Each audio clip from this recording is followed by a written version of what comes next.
Welcome to Women's Health. This is a brief video to go over the syllabus. I do not go over everything, but I do go over some things that you might overlook that are very important. So here, if we ever meet, I only meet in WebEx. Here's the link, and I'll meet by appointment. I'm available usually from like 6 a.m. to 6 p.m. Monday through Friday, and sometimes I will meet after 6 p.m. depending on your schedule. You can read over the course description, the required text. This is a very inexpensive book. If you are passionate about women's health, you should purchase this book and keep it because it's really critical to women's health.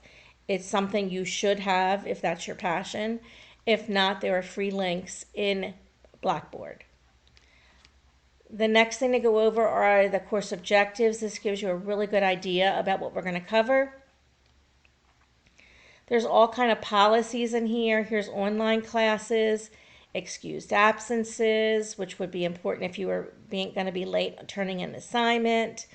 What if you need help? You're going to have to, reach out to me if you need help. I'm here for you. My job is to help you be successful. If you're confused, make sure you ask questions. And assignment due dates, I stick to those due dates, and because this course is usually short, there's not a lot of room for lateness. Going down further, conduct. I want to talk a little bit about plagiarism and the use of artificial intelligence.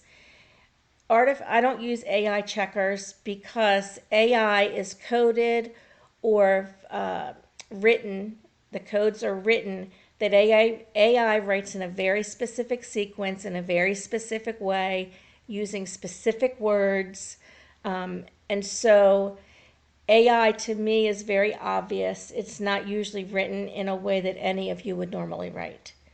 AI is considered plagiarism, and the reason, and I submit it as plagiarism, if I ask AI to write something and it looks like what you wrote, you clearly plagiarized it because AI pulls its information from all types of sources.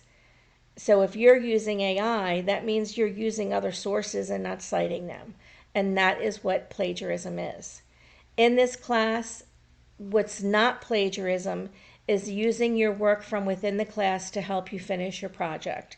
So a lot of items in the class, the assignments, are designed to help you with the final project. So if you do a checkpoint and I give you feedback on it, the information in that checkpoint I would expect to see in your final project. That self-plagiarism is typically not an issue. And if you're trying to use work from another class, it usually does not work because of what the project is. All right, communication, you can read that.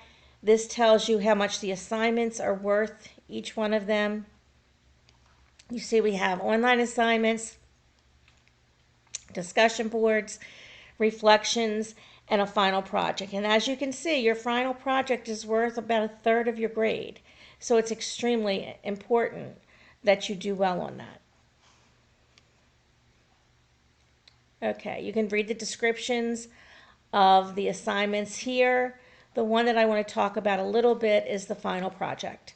So your final project may not be a written project. I don't accept written projects. They're boring and they lend themselves to plagiarism.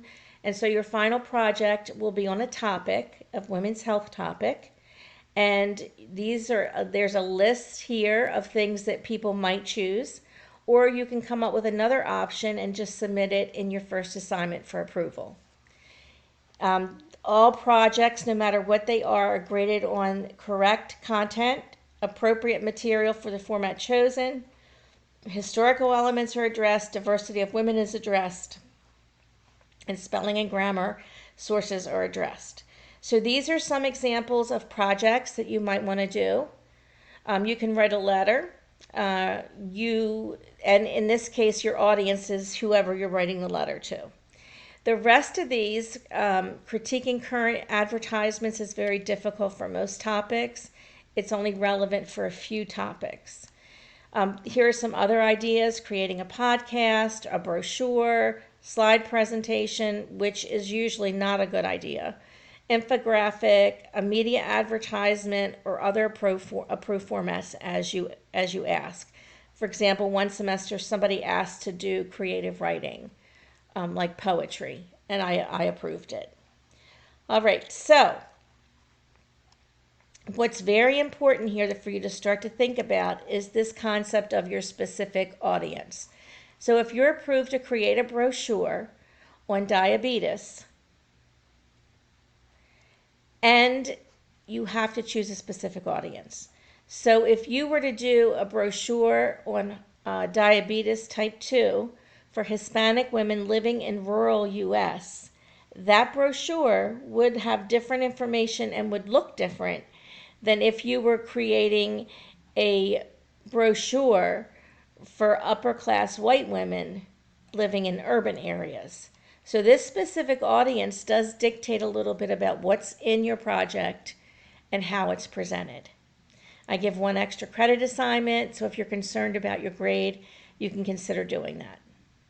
Here's all the support services available. If a link does not work, you need to tell me.